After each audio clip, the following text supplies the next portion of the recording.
Muito bem, pessoal, vamos lá. Iniciando o nosso estudo de hoje, nós vamos dar continuidade ao estudo da Revista Espírita. Nós estamos no mês de abril de 1859 e nós iniciamos no nosso encontro anterior o artigo Quadro da Vida Espírita.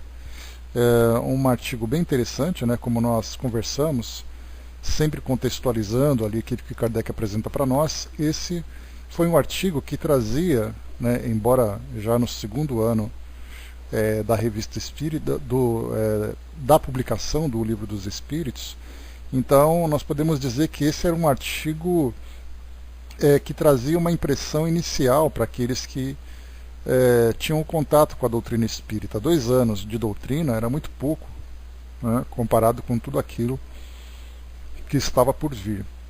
Então esse artigo ele trazia aquela impressão inicial sobre a vida no mundo espiritual, tanto que Kardec chama sobre vida espírita, e essa expressão para nós, vida espírita, fala no mundo espiritual. E aliás, essa expressão espírita ela é bastante usada em vários contextos, né, até mesmo de uma forma equivocada, porque a palavra espírita ela se tornou para nós simplesmente o contato com o mundo espiritual ou a vida no mundo espiritual, independente do conteúdo filosófico, da forma como nós utilizamos esse conhecimento.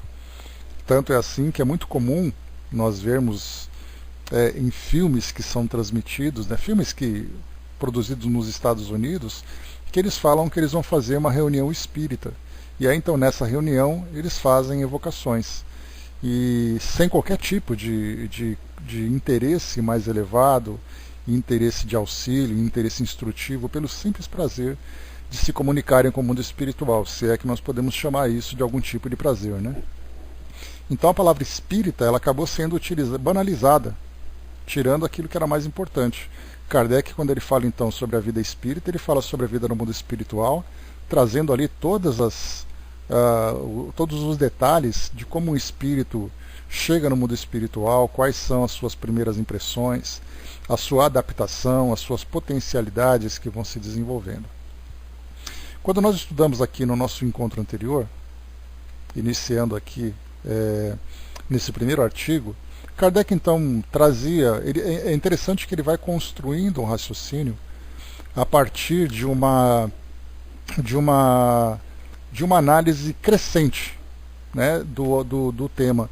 Então primeiro ele questiona a respeito da alma, do espírito, se o espírito existe, se não existe, se ele tem ali se ele é definido ou não é definido, qual é a ideia que as religiões trazem a respeito do mundo espiritual, se o espírito mantém sua consciência, com relação ao sofrimento, com relação às imagens alegóricas, enganadoras que trazem, né, essas histórias sobre o mundo espiritual. Depois ele vai então focando um pouco mais, quando ele chama atenção, por exemplo, sobre uma das sessões da Revista Espírita, né, como eu já falei para vocês, é a minha sessão preferida da revista, Conversas Familiares de Além-Túmulo. E ele chama atenção nesse parágrafo falando exatamente sobre isso. As conversas familiares de Além-Túmulo que publicamos, relatando a situação dos espíritos que nos falam, dão-nos conta de suas penas, de suas alegrias e ocupações. São o quadro animado da vida espírita, e nele podemos encontrar as analogias que nos interessam pela própria variedade dos assuntos tratados. Depois ele coloca, tentaremos resumir o seu conjunto.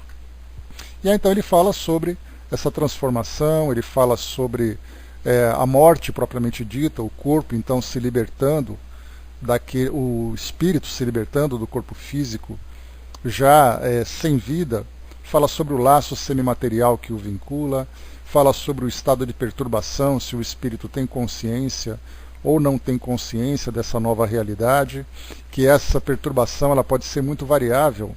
Por exemplo, ele diz aqui, pode ser de algumas horas, como de vários meses, mas é raro que ao cabo de alguns dias o espírito não se reconheça mais ou menos bem. E aí então, mas ele coloca também que é tudo desconhecido. Trouxe até para vocês, né, aquela comparação que nós fizemos semana passada. É como se nós, de repente, saíssemos daqui do nosso ambiente natural, aqui do nosso país, e fôssemos para um país completamente desconhecido, onde nós não conhecemos as pessoas, não conhecemos o local, não conhecemos os hábitos, o idioma, a alimentação, não conhecemos nada. Então tudo para nós é uma novidade. Embora o espírito, né, já tenha, nós, na verdade, já tenhamos desencarnado e encarnado incontáveis vezes, essas lembranças para nós são sempre novas, né? Dá a impressão de que é sempre a primeira vez que nós chegamos no mundo espiritual.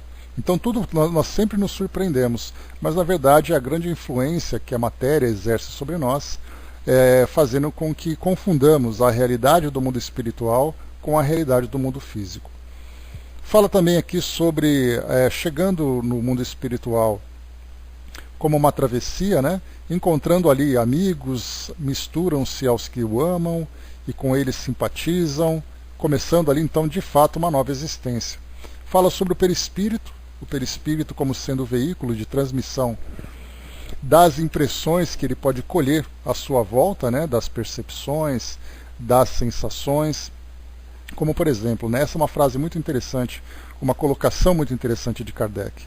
Ele diz assim, né, que embora nós não tenhamos mais os órgãos físicos que nos permitam, né, interagir com o mundo à nossa volta, ele diz assim, o espírito então percebe tudo quanto percebemos. A luz, os sons, os odores, etc. Essa questão dos odores é bem interessante porque, bom dia, mami, porque acaba sendo ali bastante polêmico, né? Muitas vezes o espírito chegando num local, por exemplo, num ambiente onde haja ali matéria em decomposição, matéria orgânica em decomposição, especialmente um corpo físico, sentindo ali o odor da putrefação, como acontece ali em muitos locais, e aí então as pessoas dizem que o espírito se sente sufocado, se sente nauseado por perceber aquele odor. E aí então dizem que isso é um absurdo, só uma fantasia do espírito, porque ele não pode perceber mais os odores, porque o odor depende, né, do olfato, né, de um dos sentidos do corpo físico. E aí Kardec coloca exatamente aqui o contrário. Ele diz que percebe tudo quanto percebemos, a luz, sons, odores, etc. Por nada terem de material, nem por isso as impressões, essas sensações deixam de ser menos reais. Tem até algo de mais claro, mais preciso, de mais sutil, porque eles chegam sem intermediário, sem passar pela fieira dos órgãos que a enfraquecem. Então o espírito tem essa percepção também dos odores do nosso, por exemplo, né, do nosso ambiente físico. Continua falando também sobre que as sensações chegam de todas as partes, que não é restrita, né? Inclusive ele faz aqui uma citação de uma colocação de um espírito que diz que a visão é uma faculdade do espírito e não do corpo. Vedes pelos olhos, mas não é o olho que vê, é o espírito. Né? Então aqui mais uma colocação, né? O Flávio colocou, né? E temos aquela pergunta em O Laboratório do Mundo Invisível, né? Se cheirar o produto da caixa de rapé haveria espirro, né? Então, assim, nós temos muitas dificuldades, né, Flávio, de precisar exatamente o que o espírito é capaz de fazer. Porque uns dizem que tem uma capacidade maior, outros dizem que tem uma capacidade menor, e essa capacidade varia exatamente da adaptação, do desenvolvimento do espírito nesse novo ambiente. É ele, então, que vai conquistando essas novas potencialidades de acordo com essa adaptação. E diz aqui para nós também, fala sobre, deixa eu ver aqui, o espírito vê sem o auxílio da luz, ele não precisa então, não precisa também da vibração do ar para poder ouvir. E ele fala, por exemplo, da audição, né? Essa faculdade está na razão de sua superioridade, porquanto há coisas que os espíritos inferiores não podem evitar, pelo que se torna penosa essa situação. Ele fala sobre o espírito que tem essa capacidade de selecionar aquilo que ele deseja ouvir. Então ele diz assim, né, o espírito tem a faculdade de suspendê-la, pode deixar de ver à vontade, ouvir ou sentir tais coisas, e consequentemente não ver, não ouvir e não sentir o que não queira. Essa faculdade está na razão da sua superioridade. É o caso, por exemplo, né, de frio, calor. O espírito que se encontra num ambiente muito frio aqui do mundo físico, dependendo do seu estado evolutivo, ele pode sentir o efeito dessa temperatura baixa, enquanto que os espíritos superiores estão confortavelmente presentes naquele local sem qualquer tipo de incômodo. Então essas dificuldades enfrentadas pelos espíritos ainda numa condição inferior faz parte, né, do aprendizado que ele vem colhendo, impulsionando-o, né, para as transformações. Continua aqui para nós, muito ligado à matéria, né, essa dificuldade que ele enfrenta. Deixa eu ver aqui, a nova maneira de sentir. Fala sobre aqui a dificuldade que o espírito tem de se adaptar, exatamente porque ele está muito vinculado ainda às impressões do mundo físico, mas como Kardec coloca para nós aqui também, ele fala sobre a fanfarrice. Ou seja, o espírito está tão interessado em continuar, entre aspas, curtindo a vida no mundo espiritual, que ele não se percebe como espírito, até porque essa curtida da vida que ele busca se encontra ainda nos prazeres do mundo material. Então ele não pode se elevar no mundo espiritual estando interessado ainda no mundo material. E como a grande maioria de nós aqui encarnados se encontra ainda preso, né, aos interesses, aos compromissos, a todas as futilidades relacionadas com o mundo material, nós então não conseguimos nos desprender dessas sensações para buscar sensações mais elevadas. O que mais que é colocado para nós aqui? Deixa eu ver. Seria mais ou menos isso, Dudu. Teria essa comparação. Né? Ele deixa a infantilidade para buscar maturidade, mas como a gente ainda tem essa ligação muito forte com essas sensações, nem todos desejam, né? Fala sobre, deixa eu ver aqui, fala sobre essas futilidades, porque os espíritos ainda têm paixões e desejos relacionados com a vida material. Muito bem, aqui agora começa um novo tema, e nós vamos então iniciar aqui esse nosso estudo, né? Kardec diz assim: a palavra articulada também é uma necessidade de nossa organização. Não necessitando de vibrações sonoras para lhes ferir os ouvidos, os espíritos se entendem pela simples transmissão do pensamento, assim como muitas vezes nos entendemos por meio de um simples olhar. Todavia, os espíritos fazem barulho. Sabemos que podem agir sobre a matéria e esta nos transmite o som. É assim que se dão a entender, seja por meio de pancadas, seja por gritos que vibram no ar. Mas então, é por nós que o fazem, e não por eles. Voltaremos ao assunto em artigo especial, onde trataremos da faculdade dos médiuns audientes. Enquanto arrastamos o nosso corpo pesado e material pela terra, como o trabalhador forçado à sua corrente, o dos espíritos, vaporoso e etéreo, transporta-se sem fadiga de um a outro lugar, vencendo o espaço com a rapidez do pensamento, em tudo penetrando, visto que a matéria não lhe opõe nenhum obstáculo. Então nós temos dois temas aqui para abordarmos. Primeiro, com relação à comunicação dos espíritos, que se dá pelo pensamento, e depois falarmos sobre o deslocamento dos espíritos. Com relação à comunicação, essa ideia do pensamento também ela é muito relativa, né? Nós já chegamos a trazer esse tema aqui do próprio Livro dos Espíritos que nós estudamos, quando, por exemplo, a amorosidade com que nós nos comunicamos é porque o pensamento produz uma ideia, depois o nosso cérebro tem que articular essas ideias, transformá-la em palavras, para depois então nós transmitirmos essas palavras, seja ela através da escrita, seja ela através da fala, seja ela através de qualquer simbolismo que nós utilizemos, para depois ela ser interpretada e depois assimilada. Então é um processo muito moroso, da criação de um indivíduo até a assimilação do outro, passa por um processo muito demorado.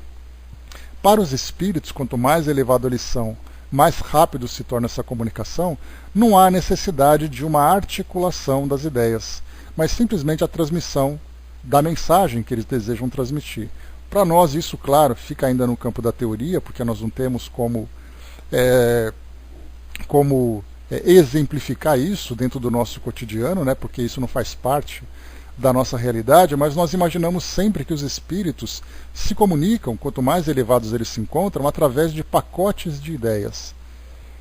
Então você manda todas as ideias de uma vez, né, do início, onde você tem ali a introdução, o desenvolvimento e a conclusão, como se fosse ali uma redação que você elabora. Você manda o pacote e o outro espírito, de imediato, ele entende toda a ideia que se deseja transmitir, do começo ao fim. Enquanto nós precisamos de falar sobre o início, explicar como as coisas vão acontecer, para depois chegar numa conclusão. Então esses pacotes vão se tornando cada vez mais rápidos e cada vez mais completos conforme os espíritos vão alcançando esse estágio de depuração. Imaginarmos, por exemplo, a comunicação entre um espírito, né, do quilate de Jesus para um espírito da mesma qualidade, de como eles se comunicam. Imaginemos, por exemplo, que eles vão ficar durante 1 hora conversando sobre um assunto, né? Simplesmente a transmissão desse pacote de ideias assimilada pelo outro e rapidamente já tem a compreensão, pela clareza das ideias. Então é o nosso objetivo, né? O que nós desejamos alcançar conforme nós somos evoluindo como espíritos. Mas enquanto isso não acontece, né, então é o que a gente vê também, a grande dificuldade que os espíritos têm de se comunicarem conosco aqui no mundo físico através da psicografia, da psicofonia. O espírito tem que ter aquela paciência para ficar ditando palavra por palavra, para transmitir aquilo que ele deseja falar. Se é no caso, por exemplo, de uma intuição, rapidamente o médium que capta essa intuição, esse pensamento, dependendo da sua condição evolutiva, ele rapidamente entende aquilo que o espírito deseja transmitir. Se ele não tem ainda as suas ideias desenvolvidas nesse ponto, ele precisa então ouvir palavra por palavra. É a expressão popular que a gente coloca, né? Você entendeu ou quer que eu desenhe? Na maioria dos casos, os espíritos precisam desenhar para que a gente entenda, né? Nesse caso, desenhando ali cada letra, né? Cada palavra, para que a gente entenda o que ele quer transmitir. Mas olha a dificuldade que é para um espírito elevado transmitir uma ideia palavra por palavra. Kardec, por exemplo, né, na época em que ele elaborava as bases da doutrina espírita, ele se comunicava com espíritos do porte de São Luís e de outros grandes nomes, né, de espíritos que demonstravam realmente uma elevação espiritual, e essas ideias, né, os ensinamentos que eles transmitiam, deveriam ser escritos palavra por palavra através da psicografia. Então haja paciência para fazer isso, né, dessa forma tão morosa, mas nesse caso era um compromisso, era uma missão que eles assumiram, para que trouxessem para nós esses ensinamentos e que eles ficassem registrados através da escrita. Então vinham com essa paciência, transmitiam, entendendo que seria algo realmente demorado. E aí então a gente já entra num outro ponto, quando nós começamos as primeiras comunicações, primeiros espíritos batedores que ajudavam ali nas mesas girantes, depois traziam a sematologia, depois a tiptologia, primeiras batidas do sim e do não, depois o alfabeto pelas batidas, para depois chegar ali na cesta de bico e depois começar a psicografia. Então a gente vê assim, primeiro aqueles trabalhadores dos serviços gerais fazendo então aquela introdução, aquela apresentação do mundo espiritual. Depois que tudo foi elaborado, começaram então a vir os espíritos de uma ordem superior para trazerem suas ideias. Então primeiro deixava para esses espíritos mais, vamos dizer assim, mais terrenos, para fazer essa abertura nas comunicações, para depois então virem aqueles para trazer esse conteúdo filosófico. A Chaconete colocou para nós, né, um espírito pouco evoluído não consegue ainda ler os pensamentos, né, por isso que no Evangelho do lar se lê em voz auditiva, né? Exatamente porque é a necessidade dessa transmissão.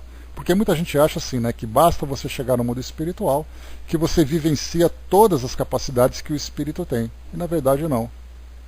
É uma grande dificuldade, principalmente aqui entre aqueles que desencarnaram recentemente. Então, é um processo longo, é um processo demorado, que a gente vai então aos poucos conquistando, a partir do momento, né, fazendo ali aquela proporção inversa. Enquanto nós vamos nos desprendendo do mundo material, nós vamos nos adaptando ao mundo espiritual. Enquanto baixa o apego que nós temos no mundo material, aumenta a nossa capacidade espiritual.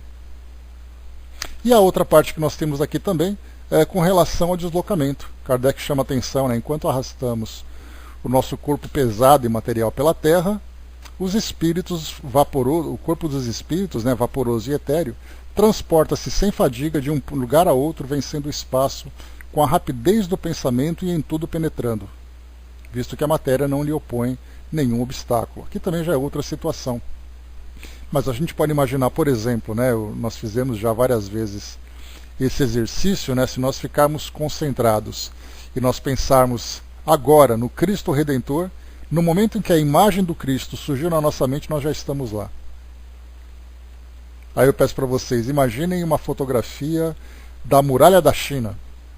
Acabamos de ir para lá. Isso é a velocidade do pensamento. No momento em que nós pensamos, nós alcançamos esse local. Por isso, então, essa capacidade de deslocamento com essa facilidade e com essa velocidade depende muito de espírito para espírito. Muitos dependem ainda desse transporte físico, né? Imaginemos, por exemplo, se nós pudéssemos ter uma visão, ter ali uma vidência dentro de um avião. Será que nós encontraríamos espíritos ali? Certamente que sim.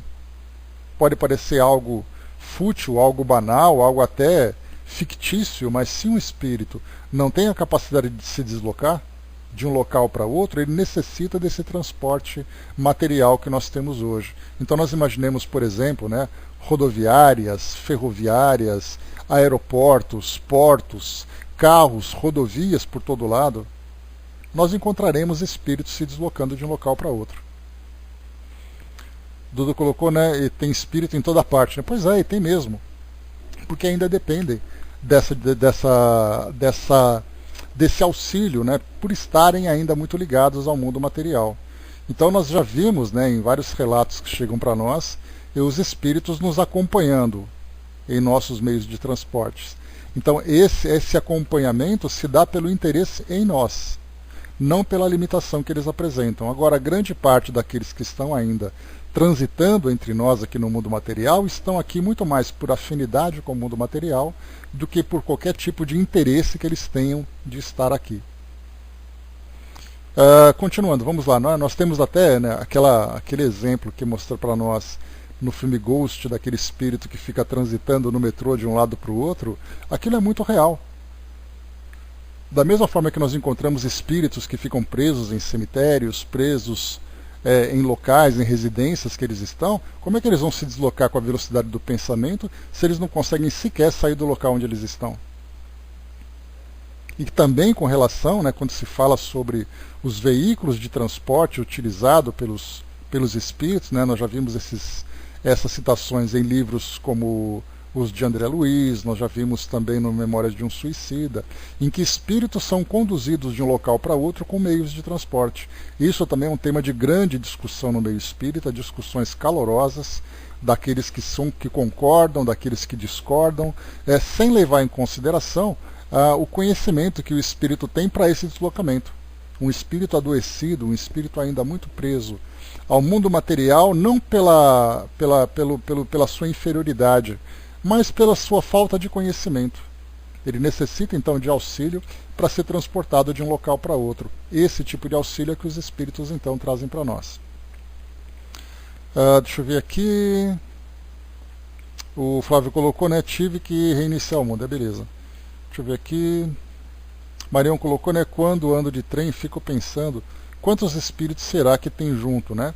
Nós temos aquele relato, né, Marião, que Kardec trouxe para nós, que ele tinha então, ele estava em companhia de um médium vidente, eu me esqueci o nome dele agora, nós até estudamos há pouco tempo sobre ele, que era um médium de grande potência que trabalhava lá na sociedade. E ele então via toda aquela movimentação que tinha dentro da sociedade durante uma reunião mediúnica. E Kardec relata que com esse mesmo médium, ele caminhava pelas ruas, em locais públicos, né? Inclusive algumas dessas passagens estão publicadas no Livro dos Médiuns, quando Kardec diz que foi com o médium vidente num teatro, e ele viu então espíritos ali conversando e influenciando os espectadores e tal, né? Então esse médium, ele relatava a grande movimentação nas calçadas lá de Paris, de pessoas que andavam com espíritos próximos, sejam espíritos familiares, espíritos protetores, ou espíritos interessados naquilo que ele fazia no seu dia a dia, sejam como obsessores, sejam apenas como curiosos. Se esses espíritos estão ligados aos interesses do mundo, eles então dependerão desses recursos para poder se deslocarem de um local para outro. Então, ainda bem que nós não vemos, né? Porque certamente, né, quanto mais ligado ao mundo físico o espírito é, menor é o seu grau de evolução. E, portanto, ali ele tem suas ideias, ele tem ali comportamentos, ele tem atitudes, né, que são bastante questionáveis dentro do contexto moral. Pois é, ainda bem que a gente não vê, né? E continuando, vamos lá.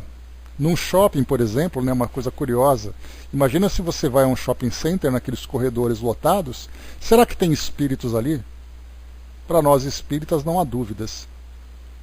Mas imaginemos a quantidade de espíritos transitando, né, com as pessoas, muitos deles interessados, né, no consumo, então influenciando as pessoas para comprarem, para entrarem nas lojas, para irem e voltarem, né? Então, quer dizer, é aquela fanfarrice mesmo. Então seria curioso, né, se nós tivéssemos uma visão, uma vidência seletiva, em que a gente diz assim, olha, agora eu gostaria de ver, mas depois eu já não queria ver mais, né? Então, para aqueles que têm a conexão aberta o tempo todo, certamente ali é motivo de grande angústia. Deixa eu ver. Tá, o Flávio colocou igual a propaganda, né? Compre batom, sim, sem dúvida.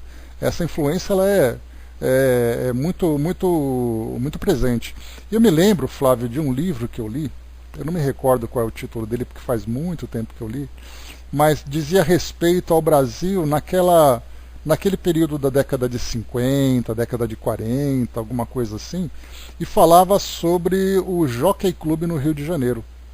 Na época em que o Jockey Club tinha ali, né, aqueles grandes eventos e a sociedade de destaque do Rio de Janeiro e tudo mais. E aí então esse espírito se encontrava ali no saguão do jockey. E ele relatava que ele via uma quantidade absurda de espíritos viciados em apostas, ainda ligados, né, ao interesse do jogo, influenciando os homens, né, os encarnados que também iam para lá para satisfazerem esse prazer. E aí então eles davam dicas, ficavam ali influenciando, discutindo um com o outro, torcendo, né, para que determinado cavalo ganhasse, enfim. E é o que nós vemos em todos os lugares hoje, né? Deixa eu ver aqui, Dudu colocou, eu vi minha avó, né? A avó da Chaconect, né? No banheiro do Jockey Club fica cheio, né, em qualquer lugar, né? A Angelina colocou, no início ficava angustiada, hoje não, certo, né? Eu só os quero vê-los depois que também estiver desencarnada, né? E mesmo assim, né, Chaconete, até mesmo desencarnados a gente sente, né?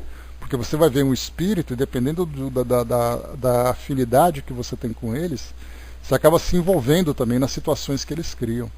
É um grande drama. Mas vamos lá, então já vimos aqui sobre essa questão da rapidez do pensamento, né?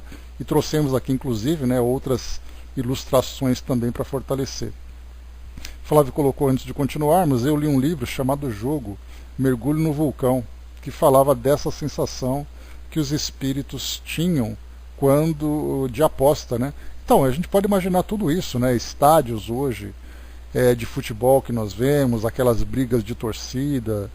Dá pra gente ter uma ideia de tudo que acontece, né? André Luiz também falava muito sobre os bares noturnos, os locais onde nas cidades, né? Então dá pra gente imaginar a população invisível que acompanha todos os encarnados nesses locais. Às vezes não é nem querer, né? Quando menos se espera eles se mostram, né? Pois não dá para escolher. E continua aqui para nós, diz assim, né? O Espírito vê tudo o que vemos, e mais claramente do que nós. Além disso, vê aquilo que nossos sentidos limitados não nos permitem ver. Penetrando a própria matéria, ele descobre o que a matéria subtrai à nossa vista, né? Então, é uma percepção que vai além da nossa capacidade. Hoje nós temos instrumentos que nos ajudam, né? Como, por exemplo, uma visão infravermelho, né? Uma visão noturna. Nós temos também radiotelescópios que nos permitem ver o espaço, os microscópios, né? Então nós podemos imaginar o que os espíritos já elevados são capazes de alcançar. Algo realmente impressionante para nós. Todos, né, Dudu? Alvinegros, rubro-negros, todo mundo. E diz assim então, né? São seres reais, determinados, circunscritos, gozando de todas as nossas faculdades e de muitas outras que nos são desconhecidas, porque inerentes à sua natureza. Têm as qualidades da matéria que lhes é peculiar e constituem um mundo invisível que povoa o espaço, cercando-nos e se acotovelando incessantemente conosco. Suponhamos por um instante que o véu material que os oculta à nossa vista seja rasgado. Ver-nos-íamos envolvidos por uma multidão de seres que vão e vêm, agitando-se à nossa volta e nos observando como o faríamos se nos encontrássemos em uma assembleia de cegos. Para os espíritos nós somos cegos, e eles são os videntes.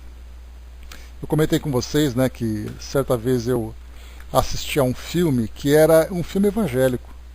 Mas eu peguei pelo título, não me lembro que me chamou a atenção o título, eu falei, vou assistir para ver o que nós temos, né? E era um filme curioso que tinha uma pessoa que encontrou um óculos. Era um óculos que dava para ele a capacidade de ver o mundo espiritual.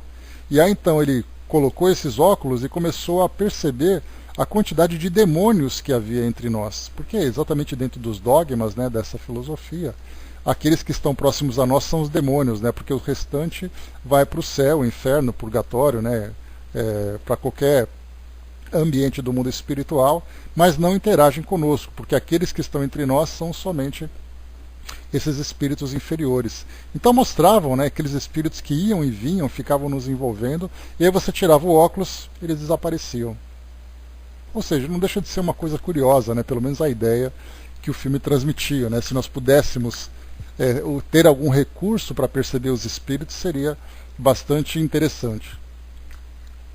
Mas aqui então fala sobre essa questão dos cegos, né, essa comparação que Kardec faz. Nós somos os cegos, transitando de um lado para o outro, e aqueles que têm a visão perfeita são os espíritos que transitam entre nós.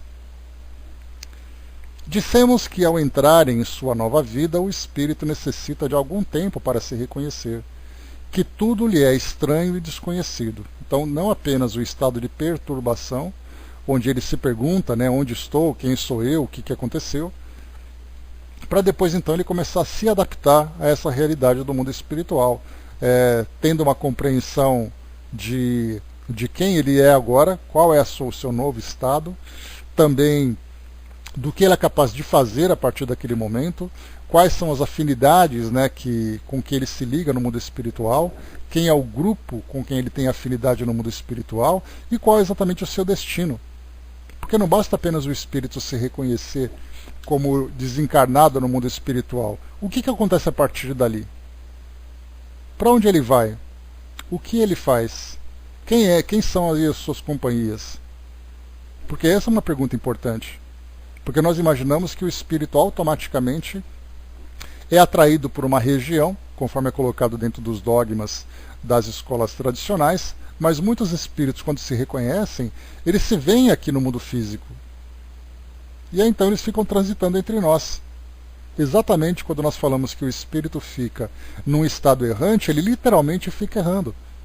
E aí então ele vai procurar aqueles grupos com quem ele tinha ligação aqui no mundo físico, vai se aproximar então dos seus familiares, vai se aproximar dos seus amigos, ou então vai ficar vagando sem nenhum destino aqui no mundo físico, literalmente vagabundando aqui no mundo físico, sem saber para onde vai e o que fazer. E é então que começa, né, a aproximação de muitos espíritos para nos ajudarem nessa orientação. Há aqueles que naturalmente são conduzidos após a desencarnação para um ambiente com o qual ele tem afinidade, especialmente nos locais para os espíritos já com valores morais desenvolvidos, mas a grande maioria fica aqui entre nós. E aí então exatamente essa questão de que tudo é estranho, tudo é desconhecido, que o espírito ele tem a necessidade de se orientar para ter ali o seu destino definido, né? Para onde ele vai e o que ele vai fazer. É algo completamente novo, completamente estranho. Sem dúvida haverão de perguntar como pode ser assim, já que ele teve outras existências corporais. Foi o que nós colocamos lá no início, né? Já desencarnamos e reencarnamos tantas e tantas vezes, como é que nós, quando chegamos no mundo espiritual, nos tempos atuais, tudo para nós parece novidade? Diz assim então Kardec: essas existências foram separadas por intervalos, durante os quais ele habitava o mundo dos espíritos. Tal mundo, portanto, não lhe deveria ser desconhecido, considerando que não o vê pela primeira vez. Várias causas contribuem para que essas percepções lhe pareçam novas, embora já as tenha experimentado. Dissemos que a morte é sempre seguida por um instante de perturbação, que pode ser de curta duração. Nesse estado, suas ideias são sempre vagas e confusas. De alguma sorte, a vida corporal se confunde com a vida espírita e ele ainda não as pode separar em seu pensamento. Dissipada essa primeira impressão, as ideias pouco a pouco se tornam claras, e com elas a lembrança do passado, que não volta senão gradualmente à memória, porquanto jamais essa memória irrompe bruscamente. Então ele começa a ter essa clareza, né? Agora eu me lembro, agora estou começando a ter uma vaga ideia do que pode ter acontecido, me recordo que isso já aconteceu outras vezes, enfim, ele começa a ampliar a sua visão, resgatando aquelas lembranças que se encontravam adormecidas. Apenas quando ele se encontra completamente desmaterializado é que o passado se desdobra à sua mente, à sua frente, como algo impreciso saindo de um nevoeiro. Somente então ele se recorda de todos os atos de sua última existência, seguidos dos atos das existências anteriores e de suas diversas passagens pelo mundo dos espíritos. Concebe-se, pois, que durante um certo tempo esse mundo lhe deva parecer novo, até que ele se tenha reconhecido completamente e a lembrança das sensações ali experimentadas lhe tenha voltado de maneira precisa. Mas a essa causa deve juntar-se uma outra, não menos preponderante. Então nós vamos chegar aqui numa outra situação que também fala sobre essa dificuldade inicial que o espírito tem de se adaptar ao mundo espiritual e de ter ali a sua memória, a sua visão clara sobre aquilo que aconteceu. Flávio colocou, né, quando estudamos o livro E a Vida Continua, estudaremos isso novamente, né? Pois é, então volta, né, a tratar dessa questão também. E a gente vê que Kardec, até Kardec tem uma certa dificuldade para trazer para nós de uma forma precisa essa situação. Tanto que ele coloca, né, é algo impreciso saindo de um nevoeiro. Então a gente tem que interpretar essa ideia da névoa ali obscurecendo a nossa visão, né, ou dificultando a nossa visão, e a gente começa a ter ali alguma imagem um pouco mais nítida, outra ainda um pouco mais apagada, até que todo esse nevoeiro se dissipe e ele tem então essa visão clara do que existe à sua volta. Nós tivemos também um relato parecido no livro Voltei, onde o irmão Jacó disse que no momento da sua desencarnação ele percebia pessoas à sua volta como se elas estivessem envolvidas num nevoeiro. Então essa palavra, né, nevoeiro, né, esse fenômeno nevoeiro, ele é bastante mencionado para fazer uma comparação daquilo que a nossa visão física tem dificuldade de alcançar do que o nosso pensamento tem no mundo espiritual. Então é assim uma comparação que faz, usando uma analogia com uma situação que nós conhecemos, mas ainda traz muitas dificuldades, né? Tem um que a Gerino colocou, né? Tem um que sempre lembro, né? Ele dizia que gostava de esvaziar os pneus dos carros, né? Pensava que estava encarnado. Foi ajudado pelo grupo, após algumas reuniões foi encaminhado, né? Então até essas arruaças, né, que fazem aqui, né, que fazíamos ou fazemos no mundo físico, espíritos ainda continuam. Querem ver uma situação? Pode ser até um pouco vulgar, mas a gente pode imaginar. Quando você vai, por exemplo, num ambiente onde está tendo uma balada, imagine a quantidade de espíritos que estão dentro do banheiro. só pelo prazer de ficar espiando as pessoas ali. Dá para ter uma ideia? É uma coisa vulgar, é uma coisa que parece bobagem para nós, mas para os espíritos que buscam esse tipo de prazer naquele tipo de ambiente, dá para a gente ter uma ideia dos locais que eles frequentam e o que eles pretendem nesses ambientes. É uma coisa assim que a gente fala, como é que pode uma coisa dessa? Pois é. E aí então nós temos ali os espíritos presentes o tempo todo. Se dentro das residências os espíritos estão ali observando as pessoas, pela forma, né, pela afinidade que os espíritos têm com determinadas casas, né, imagina o que eles fazem nesses locais. E daí nós imaginamos ali prostíbulos, motéis e lugares onde a vulgaridade se encontra sempre presente. Dá para a gente imaginar o que acontece a partir, né, desses bastidores do plano espiritual.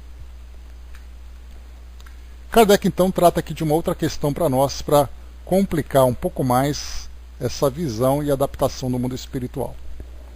Diz aqui para nós: o estado do espírito, como espírito, varia extraordinariamente na razão do seu grau de sua elevação e pureza. À medida que se eleva e se depura, suas percepções e sensações se tornam menos grosseiras, adquirindo mais primor, mais sutileza e mais delicadeza. Vê, sente e compreende coisas que não podia ver, nem sentir, nem compreender numa condição inferior.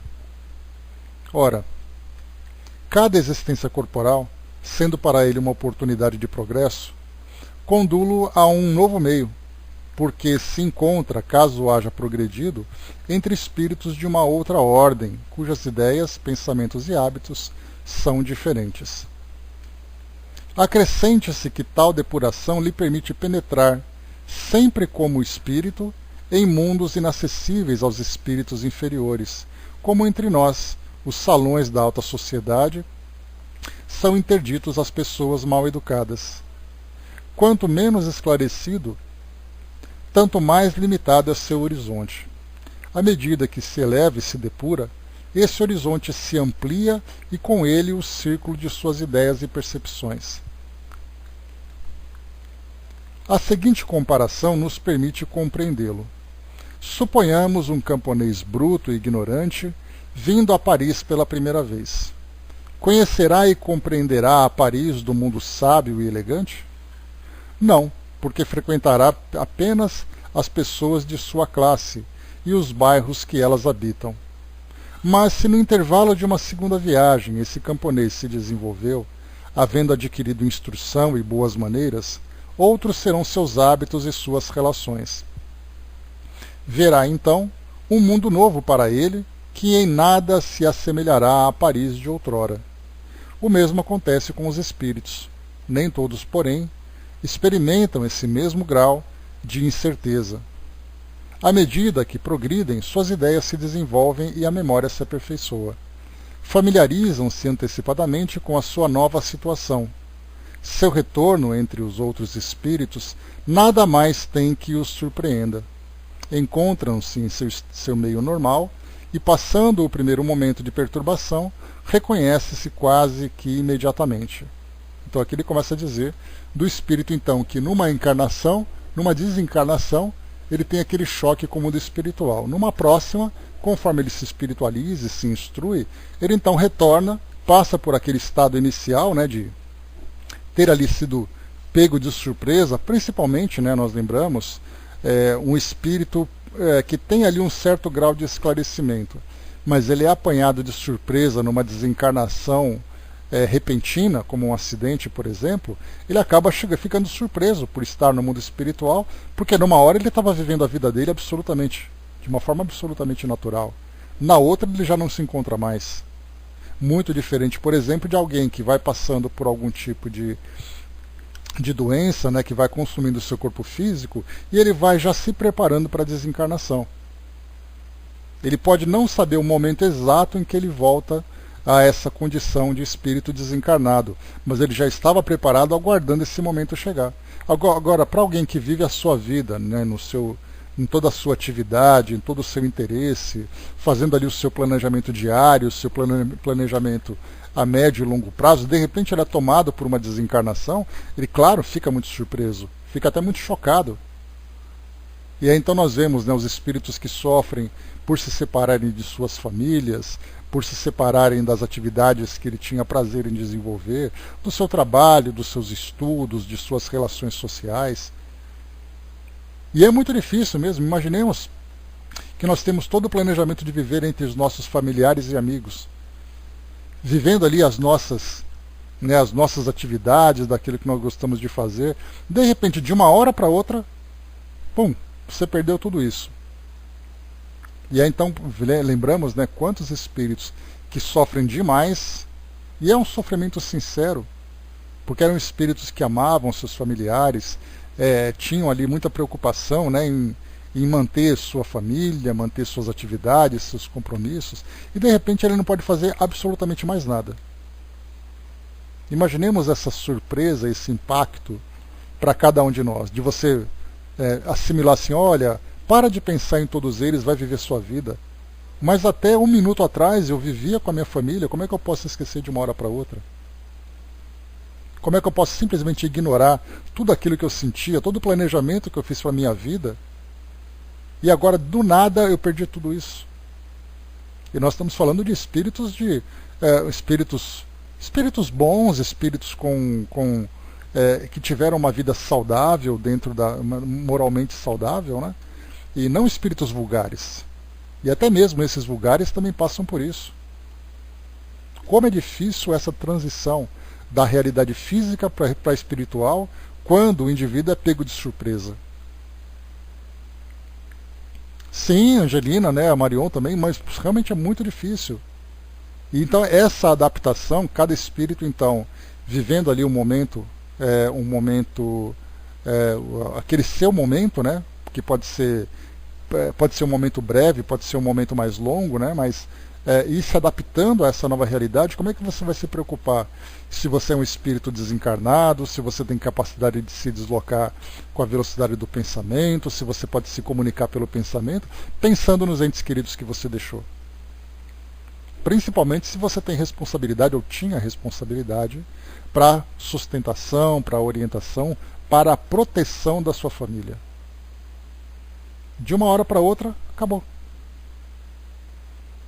A mesma dor que nós sentimos da perda de um ente querido, que da mesma forma também, no minuto você está convivendo com aquela pessoa, no minuto seguinte ele toca o telefone e você fica sabendo que ela desencarnou.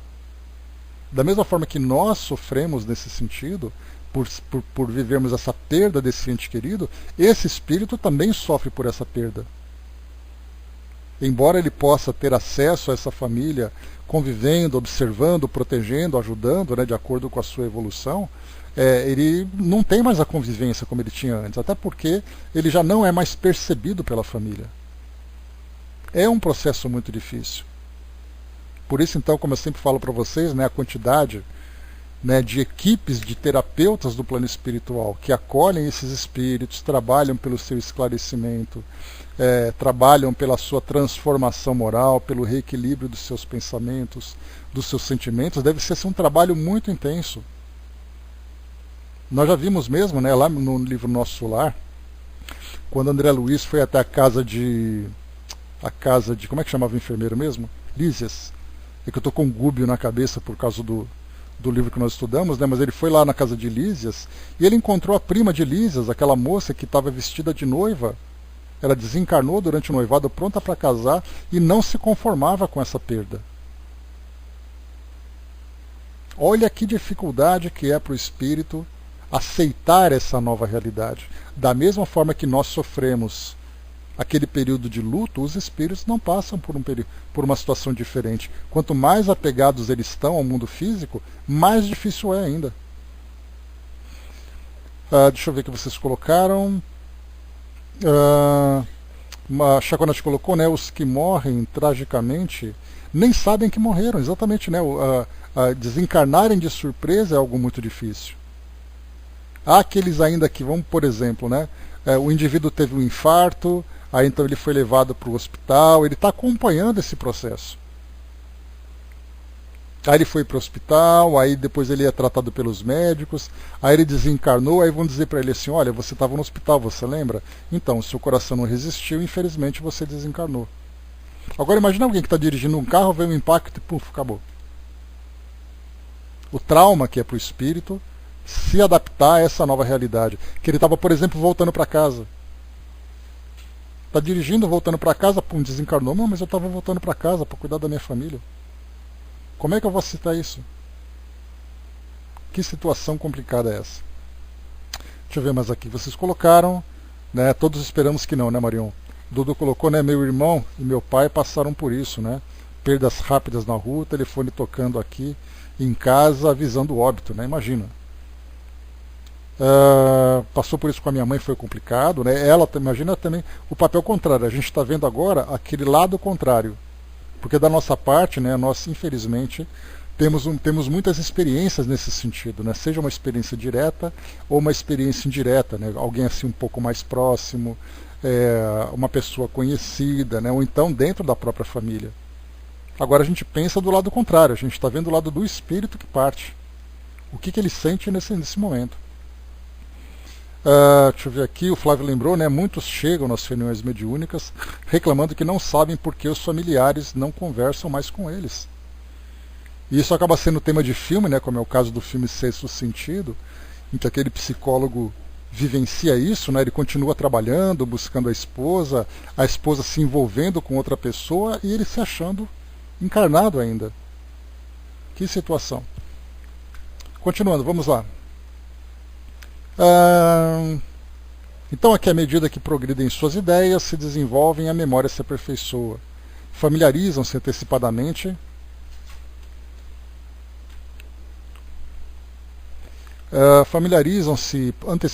com a sua nova situação. Seu retorno entre outros espíritos nada mais tem que o surpreenda.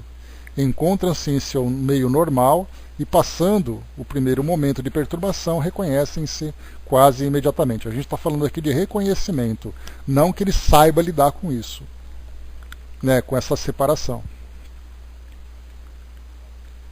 Só um instantinho que eu acabei perdendo a minha página aqui.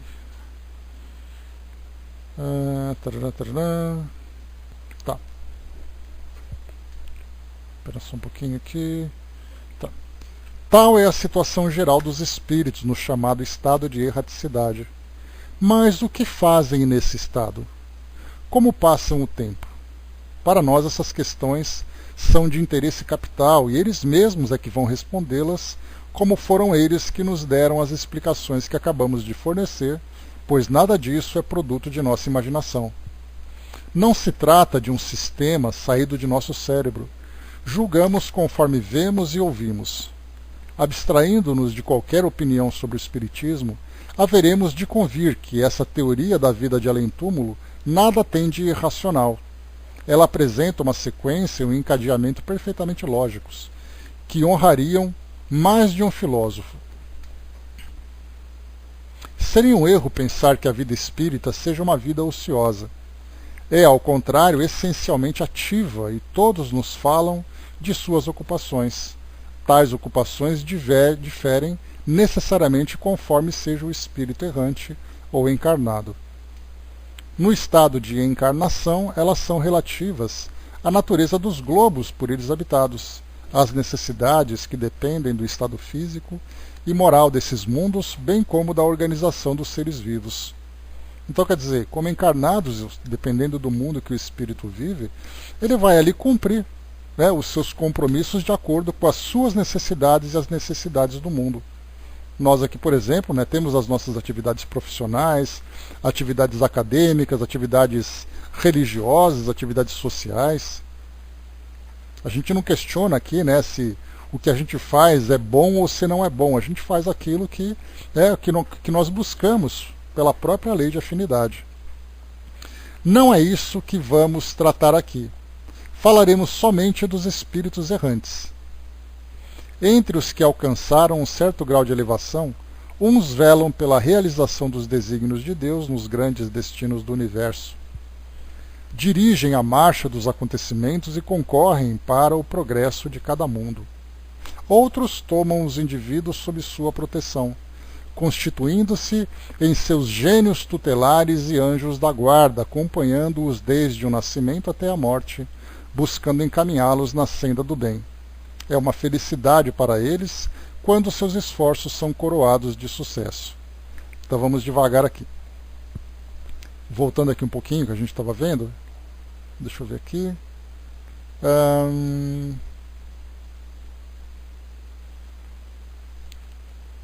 Então nós temos aqui espíritos que reencarnam em mundos e espíritos que estão nesses mundos apenas como, trabalhando, né, como observadores ou atuando, né, na destinação, mas do lado espiritual. No estado de encarnação, como nós colocamos, cada um vai fazer aquilo que é pertinente ao mundo que está vivendo. Mas o que ele fala para nós é com relação aos espíritos errantes. Então há aqueles que trabalham velando pela realização dos desígnios de Deus nos grandes destinos do universo. Então dá para a gente imaginar, por exemplo, nesse estado de transição planetária que o nosso mundo vem vivendo, quem são os espíritos que estão coordenando esse processo?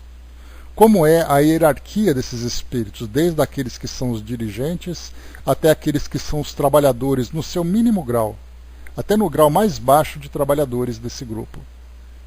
O que eles estão fazendo? Quais são as suas preocupações? Para nós, né, é algo completamente fora da nossa compreensão, porque nós não imaginamos, né, apesar da nossa criatividade ser bastante ampla, nós não conseguimos abarcar aquilo que os espíritos estão fazendo. O que eles exatamente estão fazendo? Né? Nós tentamos imaginar o que seja isso. Eles colocam também aqui que outros espíritos trabalham diretamente com os seus protegidos. Então vivem ali entre nós, nos acompanhando, nos intuindo e tudo mais. E depois ele coloca também, alguns encarnam em mundos inferiores para neles realizarem missões de progressos. Por seus trabalhos, exemplos, conselhos e ensinamentos, procuram fazer que uns progridam nas ciências ou nas artes, outros na moral. Então nós temos ali os missionários que reencarnam entre nós para ajudar na evolução do nosso mundo. Porque lembrando, né, que não basta apenas ficar ali influenciando a partir do mundo espiritual os encarnados para que nós caminhemos em determinados destinos. Há necessidade muitas vezes, né, aliás, há uma necessidade que ainda é preponderante, que os espíritos atuem entre nós para mostrar na prática como isso acontece. Jesus foi aqui o missionário de maior quilate que esteve entre nós, né, para trazer uma nova ideia, trazer ali uma mudança de compreensão de valores, mudança de atitude, para direcionar o nosso mundo para essa condição melhor em que nós estamos hoje. E a partir dele, outros missionários vieram colaborar com esse trabalho, né, sob o seu próprio comando, para também trazer esses exemplos aqui para o nosso mundo. Então, evoluindo como ele coloca, né, ciências ou artes e outros na moral. Então, talvez esses três pilares sejam os mais importantes, né? Ciências, conhecimento em todas as áreas. Então não é apenas o cientista que se encontra num laboratório. Nós falamos sobre leis, nós falamos sobre educação, nós falamos sobre administração do nosso planeta, sobre comércio, sobre indústria, sobre ecologia, sobre todas as áreas que exigem de nós conhecimento para a aplicação, para a melhor administração do nosso mundo. Dentro das artes, nós temos ali as artes se manifestando nas mais variadas formas, atuando como uma forma de nos sensibilizar, trabalhando ali os nossos sentimentos, trabalhando ali a nossa compreensão, e depois outros de uma ordem moral, mudando realmente as nossas atitudes. Então, esses três pilares, nesses três campos de ação, talvez sejam aqueles em que os espíritos mais atuem. Submetem-se, então, voluntariamente às vicissitudes de uma vida corporal muitas vezes penosa, com vistas a fazer o bem, e o bem que fazem, lhes é levado em conta. Então, quando você reencarna no mundo de provas e expiações, você está sujeito àquilo que o mundo pode oferecer. Não dá para a gente imaginar, por exemplo, um missionário, um espírito que vai reencarnar na África, para ajudar determinados grupos, né, ou determinadas comunidades de espíritos a se desenvolverem, a suportarem aquelas dificuldades, a vencerem suas provas, se esses espíritos também não fizerem parte dessas mesmas experiências. Não dá para imaginar um espírito vivendo de uma forma confortável, comendo, dormindo tranquilamente ali naquele local, enquanto ele é um missionário entre espíritos que passam fome. Ele será também um daqueles que passam fome, só que a sua atitude diante daquela experiência é uma atitude de resignação, de coragem, de atitudes para mudar aquela realidade. Então nós temos, claro, missionários nos mais variados graus.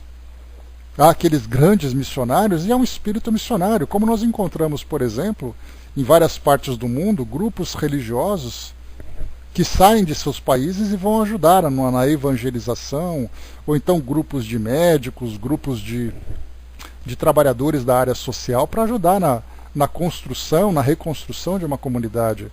E são espíritos comuns. Não são aqueles espíritos de grande elevação moral que vieram fazer esse trabalho. Eles também estão presentes, mas muitos espíritos são comuns. Nós, por exemplo, quando desencarnarmos, poderemos estar junto a esses grupos para atuarmos ali naquela comunidade. Pedimos então para reencarnar naquele meio, porque nós já apresentamos uma condição para mostrar alguma coisa diferente daquilo que estão vivendo. Várias experiências, como eu falei para vocês, na área de saúde, na área política, na área administrativa, religiosa. Então são espíritos como nós, espíritos melhores do que nós. Há aqueles que administram grandes grupos de missionários e há aqueles que atuam como missionários propriamente ditos. Nós vemos Chico Xavier, nós vemos Madre Teresa de Calcutá e outros grandes nomes, e até mesmo nomes anônimos, que fazem esses trabalhos pelo mundo afora, com essa missão. Tivemos, por exemplo, ali o Prêmio Nobel da Paz, que geralmente acaba sendo entregue para grupos que promoveram a paz no mundo, atuaram em comunidades diversas. Que tipo de trabalho esses espíritos estão fazendo? Como foi o seu planejamento? Esses detalhes para nós eles acabam se perdendo. Mas sem dúvida nenhuma, a missão que eles tinham era fazer com que o mundo fosse melhor, a partir de suas próprias experiências e ações. Continuando aqui então. Outros, finalmente, não têm atribuições especiais. Vão a toda parte onde a sua presença pode ser útil. Dão conselhos, inspiram boas ideias, sustentam a coragem dos que vacilam, fortificam os fracos e castigam os presunçosos. André Luiz, por exemplo, ele se encontra nesse grupo, daqueles espíritos que estão ali trabalhando onde há oportunidade de trabalho. Então, cumpria ali essa ou aquela missão que era designada para que ele ajudasse a reverter uma determinada situação, sem que ele tivesse um compromisso fixo junto aqui nós encarnados. Falamos naturalmente da ação dele no mundo espiritual, sendo que a própria presença de André Luiz no meio espírita, trazendo esse conhecimento e tudo mais, é também uma dessas missões.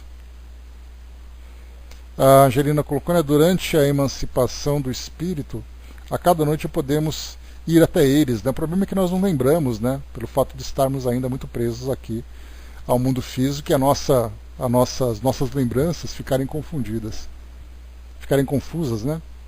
Dudu colocou, continuam preparando novos espíritos para essa jornada fraterna na melhoria de cada um aqui na Terra. Então nós temos espíritos que trabalham com atividades relativas ao mundo espiritual, espíritos que trabalham com atividades relativas aqui ao mundo físico.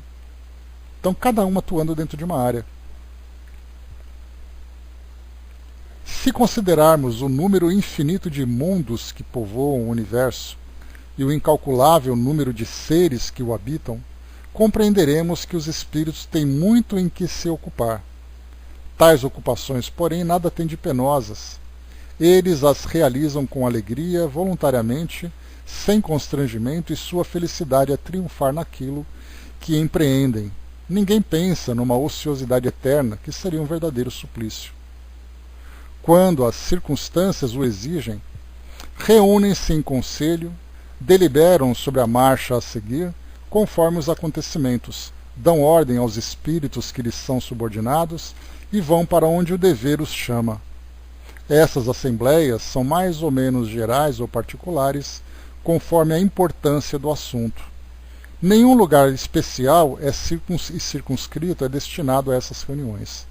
O espaço é o domínio dos espíritos. Essa passagem aqui ela é sempre polêmica, né? Sempre complicada de trabalhar com ela.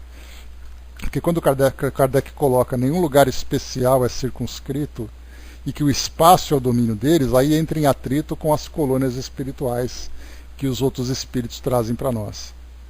Falar simplesmente que os espíritos estão no espaço, sem um local específico, sem um local de atendimento, é realmente muito complicado. Porque esse é um dos pontos de grande choque entre os livros que vieram depois de Kardec e aquilo que foi publicado pelo próprio Kardec. Então, quando falam sobre essas atividades que eles vão, onde os deveres os chamam, né? Então nós temos ali André Luiz trazendo detalhes de muitas dessas atividades. Inclusive nós vamos ali estendendo, né, a nossa visão, né, imaginando todos os locais, todos os espíritos, todas as atividades que eles desempenham. Então esses grupos também, onde os espíritos residem, onde os espíritos se localizam, também, né, é uma realidade. Então aqui a gente não alcançou ainda nessas obras de Kardec algo mais detalhado, e conforme a gente já conversou sobre isso, não era o trabalho dele, não era o papel dele fazer isso, né? Diz aqui para nós então, vamos lá. Entretanto, elas se realizam de preferência nos globos onde estão os seus objetivos. Ou seja, né, os espíritos que estão controlando, né, dirigindo essas atividades, se reúnem num espaço sem um lugar específico. Não sabemos que local é esse. Mas dentro daquelas atividades que dizem respeito ao nosso mundo, essas reuniões acontecem aqui nesse mundo, seja onde for. A Chaconete colocou uma dúvida, né? Quem cria os espíritos é Deus, né? Sim, tudo é criado por Deus, mas não adianta a gente querer especular sobre isso, Chaconete, porque no Livro dos Espíritos, lá no começo, Kardec pergunta, né, se nós temos conhecimento de quando os espíritos são criados, onde eles são criados. Os espíritos dizem que não se tem esse conhecimento. Eles falam que esse é um evento, podemos dizer assim, que se encontra encoberto pelo véu dos mistérios de Deus. Quem cria é Deus. Foi o que os espíritos disseram. Quando, por quê, onde ou como isso acontece, completamente fora da nossa alçada. Não adianta a gente querer especular sobre isso, que não vamos alcançar ainda. Os próprios espíritos disseram que essa informação ainda não é do nosso alcance. Flávio colocou, né, lembrei do comentário anterior do escrito em A Caminho da Luz, da Assembleia, onde se preparou a vinda de Jesus, né? Então, a formação do mundo, do nosso planeta, né? A vinda de Jesus, essas transformações que vêm acontecendo, a grande movimentação, por exemplo, Flávio, da vinda da doutrina espírita. Humberto de Campos fala um pouquinho sobre isso, mas quem eram os espíritos responsáveis por conduzir esse trabalho? Quem eram aqueles que iam reencarnar? Quem é aqueles que atuariam do plano espiritual? Onde aconteceriam essas mudanças? Em que local? Então nós sabemos, né, claro, que foi na França, pós-iluminismo, naquele período onde a razão estava muito à flor da pele, né? Então, por que foi planejado tudo isso? Nós tivemos também Brasil, Coração do Mundo, Pátria do Evangelho, que falava sobre a preparação do Brasil para o advento da doutrina espírita para cá, após, né, a migração ou a emigração da França para o Brasil. Então tudo isso foi planejado, mas a gente acha que as coisas simplesmente aconteceram. Quando, por exemplo, começou a se articular a Segunda Guerra Mundial, o último grande evento destrutivo que nós tivemos aqui no nosso planeta, de que forma que os espíritos atuaram? Naquele livro de Leon Denis, que ele fala sobre a guerra, né, fala sobre o mundo espiritual, ele comenta, né, que durante a Primeira Guerra Mundial, quando ele estava encarnado, que foi aquele período que ele escreveu o livro, ele falava sobre os grandes nomes e grandes comandantes da história da França que se reuniam para ajudar na defesa daquele país. Dentre eles, generais e tal, inclusive também a própria Joana d'Arc. Como isso acontece? Temos grandes dificuldades, né? Deixa eu ver aqui. Sim, né? O problema do Brasil Coração do Mundo, Marion, é que ele traz informações para nós que muitas delas são interpretadas, né? E quando nós interpretamos, a gente sempre puxa ali para um lado ou para o outro, sem compreender exatamente a realidade lá no mundo espiritual, mas é para nós uma luz que traz um pouco de conhecimento. Deixa eu só ver como é que nós estamos aqui.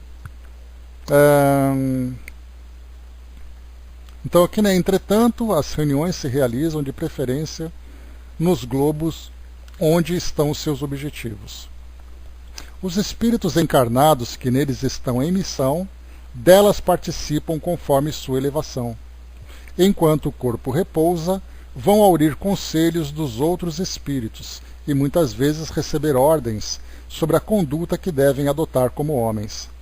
É verdade que ao despertar não conservam uma lembrança precisa daquilo que se passou, delas guardando a intuição que os leva a agir como se o fizessem por conta própria, né? Então, quantos espíritos agem transformando o mundo sob a direção dos espíritos, achando que fazem isso por uma motivação própria. Então isso também, né, é para nós uma explicação bastante interessante. Então, encerrando por aqui, pessoal, o nosso encontro de hoje, Kardec vai dizer aqui para nós, na página número... deixa eu ver aqui... Na página número 139, ele diz assim: descendo na hierarquia, encontramos espíritos menos elevados, menos depurados e, consequentemente, menos esclarecidos. Nem por isso deixam de ser bons, preenchendo funções análogas nas esferas de atividades mais restritas. Então nós vamos continuar a partir desse ponto, na página número 140, porque nós falamos inicialmente dos espíritos missionários, falamos dos trabalhadores do mundo espiritual que tomam grandes decisões, aqueles que obedecem grandes decisões, que participam também dessas decisões e das suas realizações, e agora a gente vai começar a entrar ali naquela faixa dos espíritos comuns. E depois entraremos ali nos espíritos inferiores. Lembrando que nós estamos falando sobre atividades no mundo espiritual, abrangendo desde as atividades de grandes proporções, para ali a direção do universo, até para as atividades daqueles espíritos presos ainda aos interesses do mundo inferior, né, ou interesses inferiores do nosso mundo físico. Então nós estamos agora descendo um pouco o nível dos interesses, e a gente vai ali, claro, né, tentar se encaixar nesse contexto. Onde exatamente a gente se encontra? Será que nós somos missionários? Será que nós somos espíritos comuns? Será que nós somos espíritos vulgares que poderíamos fazer muito mais? Então Kardec vai trazendo para nós, sempre começando daqueles de alta hierarquia, que tomam decisões relativas aos destinos do universo, até aqueles que muitas vezes sequer compreendem. Mas aí a gente lembra sempre, né, que conforme os espíritos disseram a Kardec, do anjo ao arcanjo tudo se encadeia, e tem aquela outra passagem que ele diz assim, que nós encontramos as miríades de espíritos, de corais, por exemplo, que sobrevivem no seu dia a dia sem se darem conta que fazem parte de uma grande cadeia de sustentação do nosso planeta. Então muitos espíritos acordam todos os dias, vão trabalhar, fazem ali o seu estudo, se aprimoram em busca de um diploma, em busca de uma posição social, em busca de um reconhecimento, depois volta para casa, faz isso todo dia, depois ele desencarna, aí que ele vai ter uma noção daquilo que ele fez ou que ele podia ter feito. Dizendo assim, né, enquanto você trabalhava naquela empresa, você ajudava na sustentação da sociedade. Mas ele não estava preocupado com isso, ele não estava nem aí. O interesse dele era ir todo dia lá, pegar o salário dele e depois gastar tudo. E é o que nós encontramos, né? Quantos daqueles que assumem muitas posições aqui no nosso mundo fazem isso de uma forma absolutamente automática, sem qualquer consciência do que estão fazendo, mas estão sendo direcionados para cumprir. Você pode não saber por que você está fazendo, ou a importância daquilo que você faz. O importante é que você colabora, ainda que inconsciente, para algo muito maior do que você mesmo. Então nós vamos estudar no nosso próximo encontro todos esses grupos